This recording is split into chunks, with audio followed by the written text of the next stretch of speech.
Welcome to the original show with Chris and Liza. Hi, Chris. Hi, Liza. How are you today? I am wonderful. And how are you? Excellent, excellent. I want to welcome everybody to our show today. I'm Chris. I'm a wife and mother of four beautiful boys. I'm also a healthcare executive and a homeschooling mom. And we've got a really good topic today.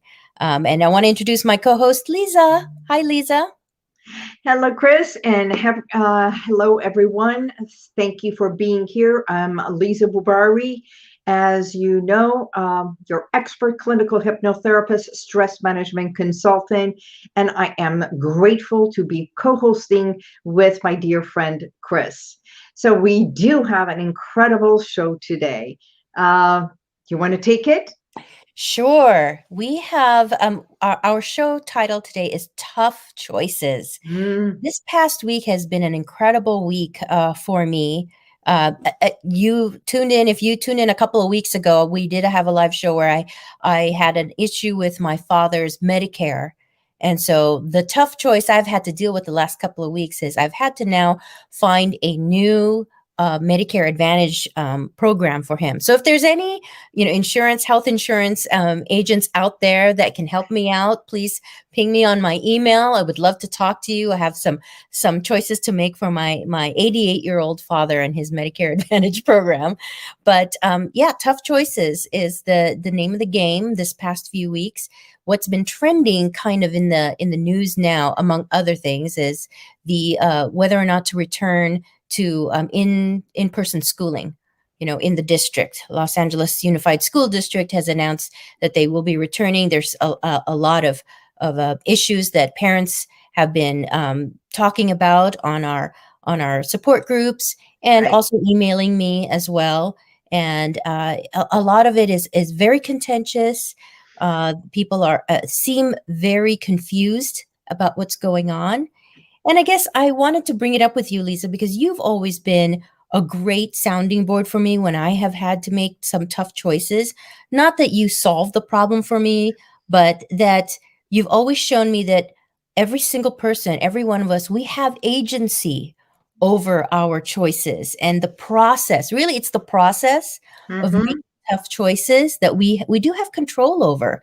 And you've been really great about pointing out that yes, you've got your choices and you talk out what are the choices, what are the differences between each choice, what would, what happens when you make a particular choice, and then not so much being bogged down by what ifs, right?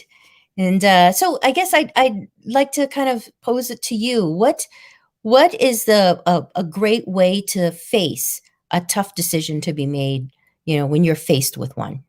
Okay, so as um, as we have a tough choice, it's I like to write things down.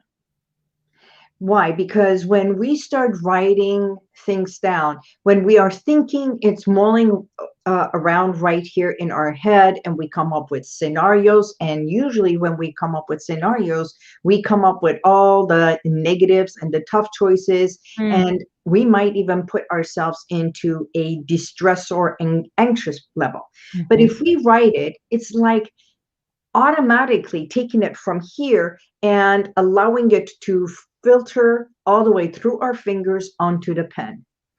When we write things down, it's easier for us to not only to see it, but to feel it.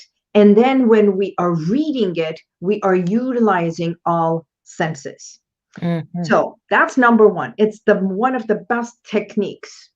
Number two, is it a feeling or is it a uh, thought? Are we going into that feeling, or I can't, or is it a thought process or logic? Ah, And that's how we start thinking of analyzing it. Am I getting so anxious about this because this is a feeling, it's affecting me? And Mhm. then we go into the spiral of either the positive or negative and the tough choices that we have to make. Or is this like logic? This is the consequences, and I can take ownership and responsibility for this and make a decision by weighing things out. Yeah, great point, especially when it comes to schooling our kids. At the beginning of the pandemic, I got a lot of messages about, okay, I'm a homeschooler now. What do I do? And I had Right. to kind of point out to people, you're being emotional. It's a tough time for everybody. And really, technically, you're not a homeschooler because homeschool has been an alternative choice for education since way before COVID, right? Hmm. And the reasons that people homeschool are the same reasons that they would make those decisions whether it's COVID or not COVID. So there is a logic to choosing alternative education like homeschool. But most people, when they come to me or they come to our support groups, they come from a very emotional point of view.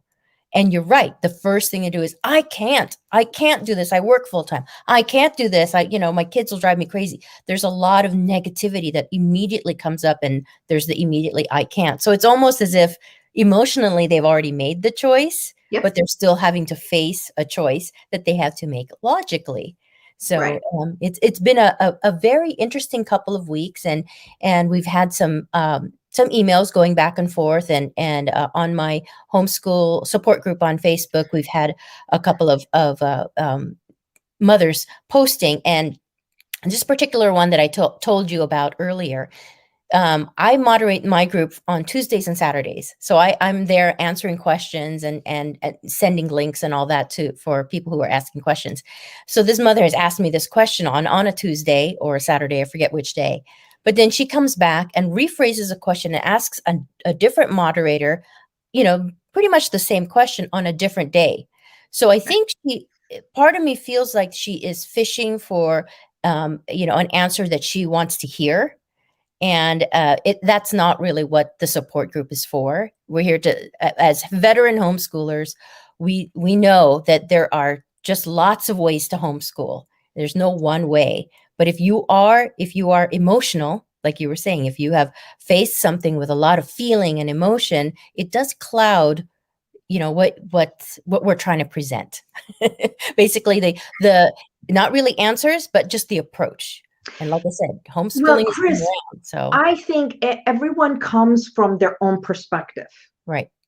And no matter if we are in school as kids or we are in school as adults, we're constantly learning. And the things we don't know, and if Google doesn't have the answer, Then Siri might have the answer. seriously, if the Google doesn't have the answer, what do I do? Yeah, Right? But here's the thing, we don't know what's going on in someone's life, right.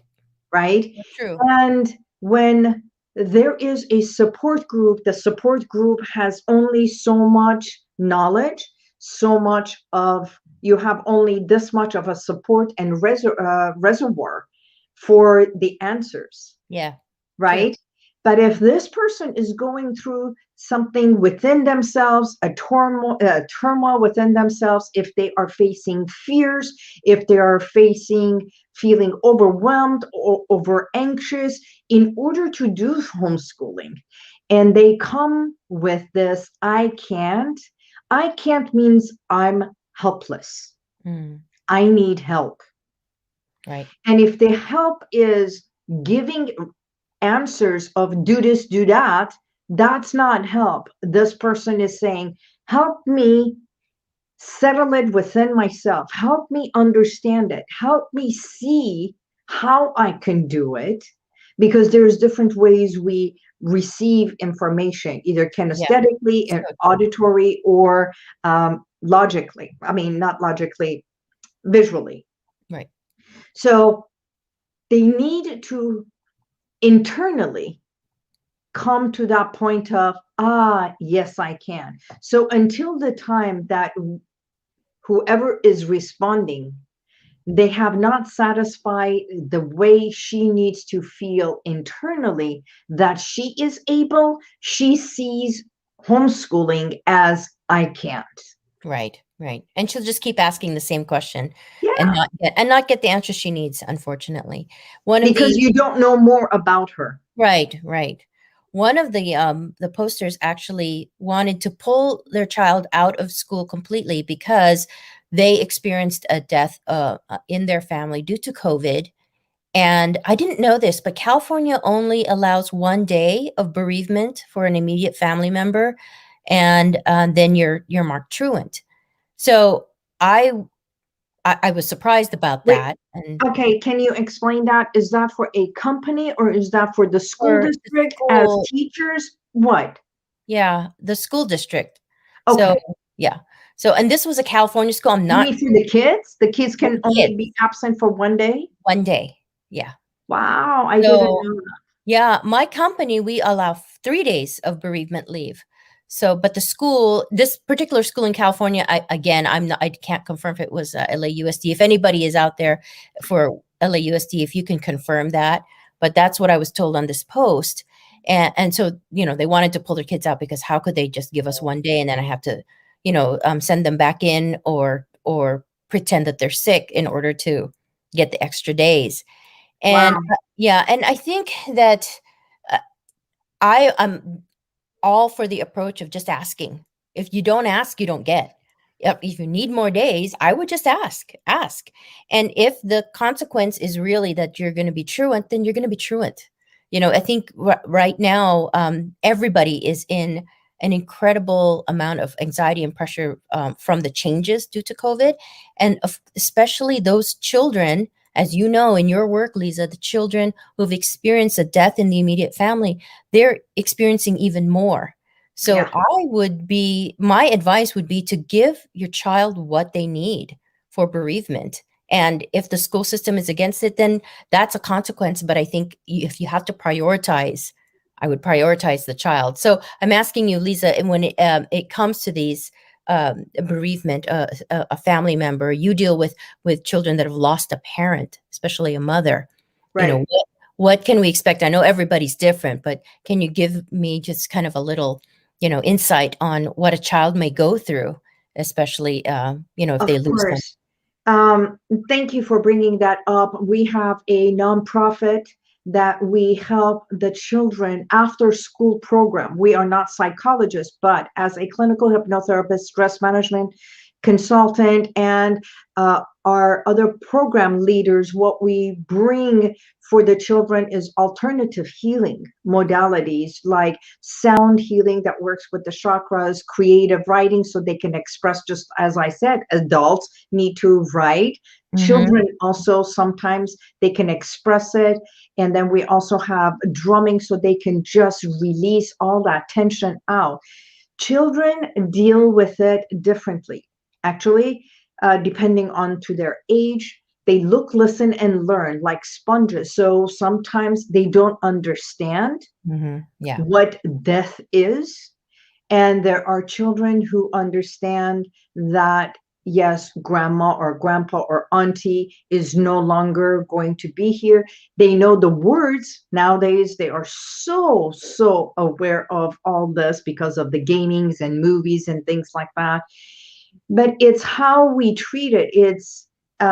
Is it destructive, sitting, crying, all that in the house, or is it loving? Mm-hmm. Is their them being gone a celebration of their life? So it all depends how they see it and how everything is being taken for them to know, yes, life is a transition or it's a dramatic thing. It all depends what they see, what they hear, and how they internalize it. And Yeah. sometimes children internalize things in order because they don't want uh, their loved ones, like grandma or dad or whoever, for them to feel bad. So they become their support system. Oh, yeah. As if, it's like, it's Yeah. okay, don't cry. And they get to suppress their feelings Mhm. until they learn it's okay to talk about it And that's the best thing. Let's talk about it. Let's celebrate their life. Right. Yeah, that's incredible insight. And yes, of course, when children in the school system have, experienced a death in the immediate family, especially a parent, they need as much support as possible. And that's why I believe, and my heart really truly believes that this school system will be very accommodating for these types of things, because this is just such a tragedy, and it's happening more often because of the pandemic, and even with circumstances that are not COVID related. It's absolutely something you should ask for. And interestingly enough, I wanted to let you know that the other thing that's trending is a show, a Marvel series on the Disney Channel, and it's called WandaVision, and it deals with with loss. It deals with someone that is trying to make their way in a new world where their loved ones. Mm. And it's a very interesting kind of trip into that. I highly recommend you watch it. Certainly, kids are watching it, so if they are talking about it, it's something that how is Wanda dealing with the death of her husband, and it's a very interesting kind of way that fiction has touched upon what a lot of people are experiencing now, the loss. And me in the healthcare industry, of course, we saw it early. We saw it early with Mm. a lot of our cancer patients just dropping from being exposed to COVID, not making it out of the hospital. So, it was very real, very early for us. And then, so yeah, we were extra careful with our staff, extra careful with our families. And then now, later in the later months, we started to see it in the community, with our friends and family, and it's just been so difficult and tragic, with hearing of friends that have lost their lives due to COVID. So everyone has these. They're faced with these, right? And the difficult part, I guess, of the situation is feeling that you have control, or knowing that you have control. So and we haven't been Well, control is a perception. I mean, yeah. who really has control? By the way, I also want to say, whoever is watching, if you are here watching this, if you have any comments, by all means, please place your comments. We see your comments. We can respond to your comments. We welcome your comments. And it doesn't matter what it is. We would love to respond to you live right here. And of course, as always, you can email us, and our email is right here. Sorry, I didn't mean to cut you off. I just No, wanted no, not to, at all. I just saw a few people and I'm like, go ahead, Oh, make a good, good. comment. Yeah, we're very glad you're joining us. Yes, It's kind of a touchy subject, but I think it's definitely something we want to talk about. It will elicit a lot of comments and questions. Finding that people are more comfortable sending an email, which is fine. It's absolutely fine. of You can do course. that instead of sharing on the live. But yes, when we're dealing with these tough things that are coming up, especially choices, especially what to do with the kids and all of that. Yes, control is a perception, but I love what you said about what is it? What's going on? Is it a thought or is it a feeling? Mm. And we are not taught. We are not. I mean, I wasn't in my culture, in my upbringing. We were not taught to express freely. It kind of wasn't a safe place in my home. If you started crying or become upset, be quiet. Stop crying. That was yeah. That yeah. What are you doing? Be quiet. Be a big girl. Don't be a baby. So expressing your feelings, and I had big ones. All kids have big feelings. And I later on, like you said, when things were tough in the whole family, I suddenly felt that it wasn't. Not only was it not safe for me to express myself, but then I had to kind of be there to comfort my parents because it rattled them so much. Well, So you just said the word rattle. What is rattle? When our foundation is rattled, either psychologically, or there is a rattle of an earthquake, or something happens, the safety, the comfort that we know it as, the family structure, when something crumbles, when something someone is not there. There is this foundation as we know it is shattered Right. or breaking.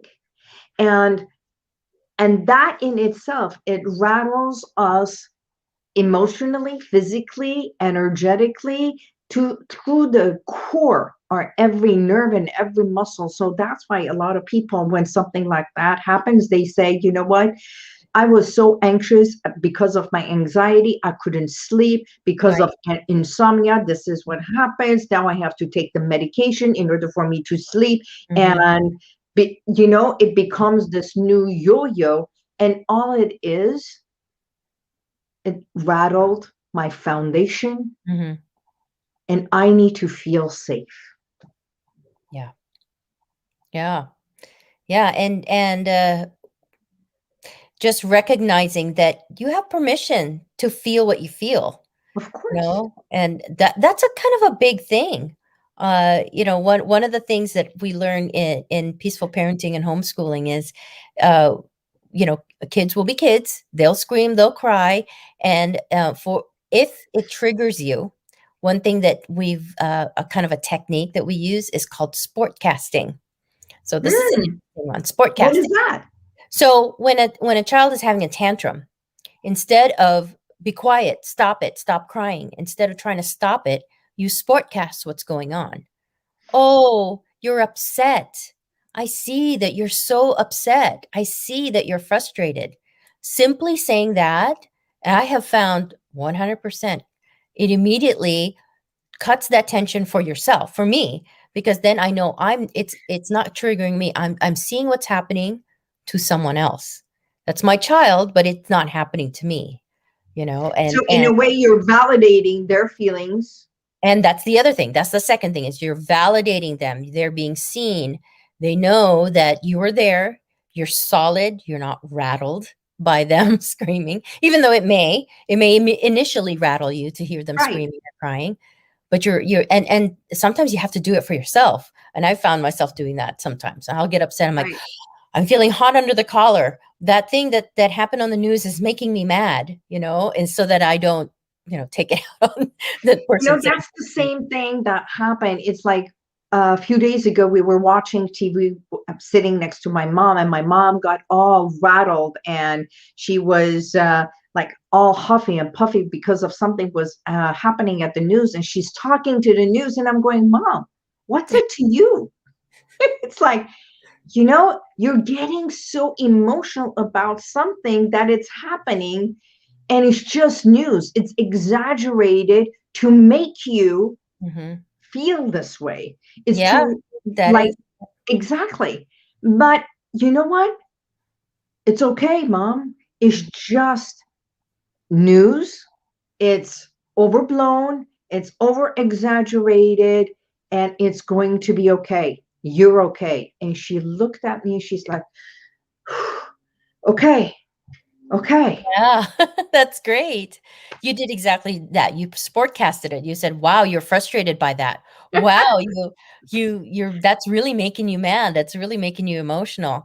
All you had to do was acknowledge that she's going through those feelings, and you weren't rattled by it, so therefore she doesn't have to be rattled by it. Right. Gosh, it's the same thing whether it's our parent or our child or ourselves. So, yeah. So I got to share something. You know how Yeah. you talk about the parents Mhm. who communicate with you for school parenting and everything. Well, I just had a client of mine who's also a teacher. Mm. And being a teacher with all that it's happening nowadays, of half the students have to be in school, the other half are on Zoom.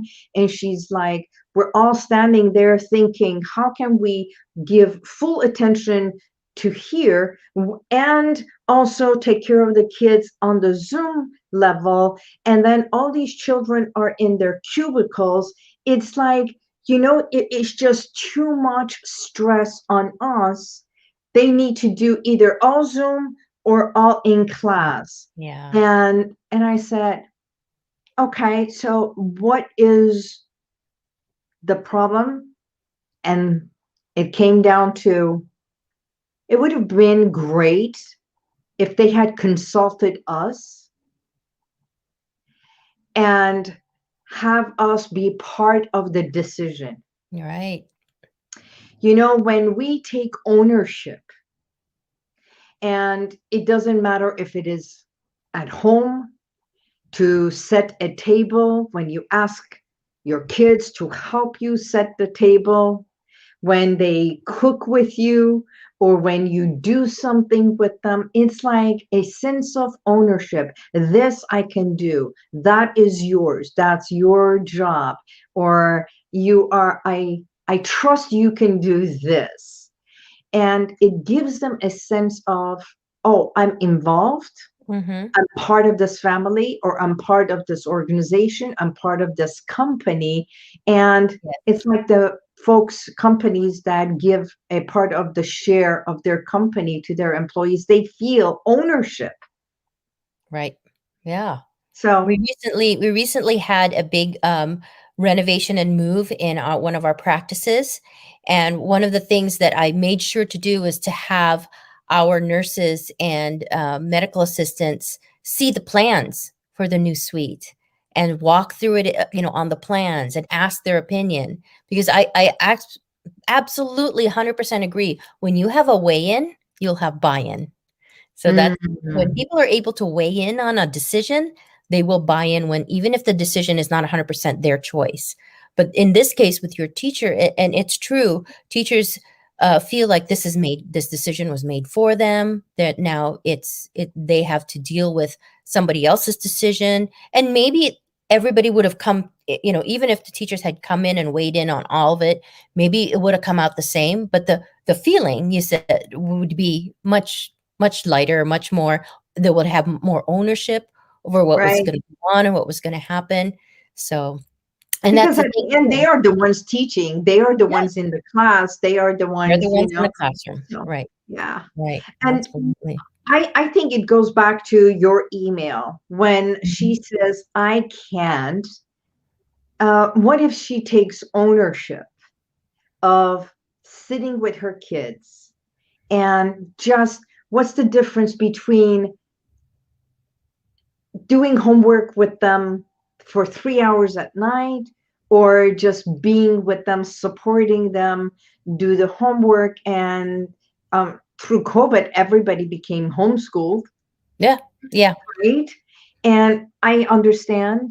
And I do have clients who are moms, and they're just pulling their hair and saying, enough is enough. I need to go back to work, or there's only yeah, so much. I can't go to work yeah, because I can't afford the tutor. So, those conflicts, that's why I said there might be something more to it that yes. it's not in the email. Absolutely, 100%. And Yeah. that's the thing too, is that, like I said, homeschooling was an alternative way before COVID. And when people came to the decision to homeschool, it was a very well thought out, or sometimes Mm, not well thought out, but became the only choice, or the lesser of the two evils type of choice. Because if, homeschooling did not have a very good, reputation, especially among right. conventionally schooled people and teachers. But of course, now that we're all kind of in this circumstance where we're having to take a little bit more control of education of our kids, now people are looking at this homeschool alternative with a little bit more closer eye. And that's kind of what I want to say to people, is that there is a period that we advise when you make the decision to homeschool. There's a period that we call deschooling, because Mm, school and home is, of course, logically, it's going to be different than school in the classroom. And that's kind of what I want to tell the school district and teachers too. It's different. You can't make it exactly the same, because a home dynamic is very different from a school dynamic, a school classroom. So just right. own that difference and work in that difference. So this deschooling period, it's kind of a vacation from all the rules and kind of the rigor of a conventional classroom, until you can kind of get the feel and do your homeschool the way because homeschool can be Mm, extremely customized. It can be customized to your student because of special needs, or any other reason. It could be because you want to travel. It could be temporary. And that's the thing. All of this is, it could be all temporary. If you really have to come up to a choice, like maybe your state is saying you have to make a decision. Are you going to keep the kids at home, or are you going to send them back to school? You could make a temporary choice and see how homeschooling works for you until this pandemic completely lifts. Of course, I would definitely recommend you check with your state. If you're not in California, you check with the state and what the rules are. But in California, it's incredibly, incredibly conducive and easy. And there's lots of different ways and lots of different levels that you can have your homeschool, from completely customized to the child to kind of working with a curriculum that already exists in a school system. And So they get the same education. absolutely, Okay. absolutely.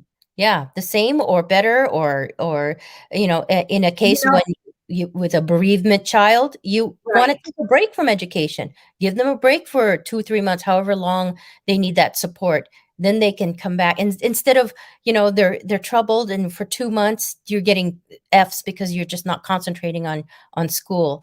Those grades, they stay in your record all through college. Why do that? If you have the ability and you have, you want to explore an alternative, homeschool is a good alternative for that.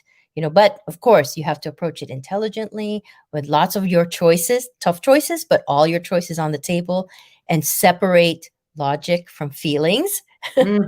so that you can analyze it logically. And at all times, Chris and I are here for you. I can support you emotionally, mentally, and through your stress and anxieties, and give you a different perspective for you to calm yourself, ease yourself. And the best thing, if you feel yourself anxious, here is one technique that you can do at home by yourself.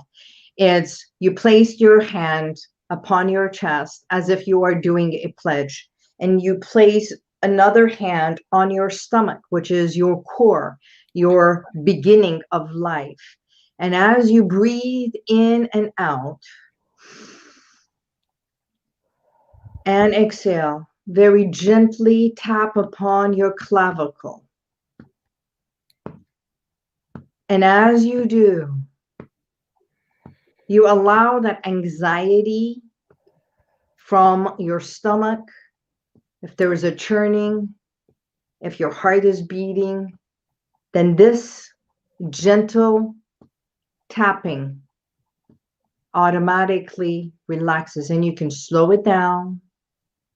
And by slowing it down more and more, that palpitation starts mellowing and balancing itself in harmony with your tapping. Your body will do exactly what you ask it to. And you can close your eyes and gently breathe through it and repeat these words. Out with the old, Out with the old, welcome the new. welcome the new. Goodbye, old. Goodbye, old. Out with the old, Out with the old, welcome new. welcome new. Goodbye, old. Goodbye, old. So, whatever it was until now, you're saying out and welcoming new choices and new ways of being, and goodbye. That's it. Beautiful. Beautiful. Going back to what we said in the beginning, you have The best hug agency. you can give yourself is self Yes. hug. A hug and a pat. Yep. The same thing we do with little babies. We place them right there Yeah. until Right. they go to sleep. Right. And no matter how colicky they are and how much they're crying, their head upon your chest, and they go to sleep, Yep. as will your body relax. Excellent. Yes. Well, this was good. Great. Yeah. I hope I hope you as our audience appreciated today's session. It is our oh my god, it's this is so much fun. Our half an hour goes just like this. I can't believe it's over already. But no, it's great. We really hope that we gave you some insight. I know that. Thank you again for the letters or the emails and the texts and the sharing on the groups. It's very valuable to us, and we hope that we've been able to share a little bit of insight and some gems that you can grow with. And Yeah. of course, let us know if there's anything else. I love Liza, and I love her affirmations and her tips and tricks. It's helped me through many, many, many, many tough decisions. So, yes, highly recommend it. Thank you, Chris. It's an honor, and we thank you for being with us. And may you have an incredible week. God bless you, and may the universal light surround you. Until next week, bye bye. Bye, everybody. Bye, Chris. Bye, Lisa.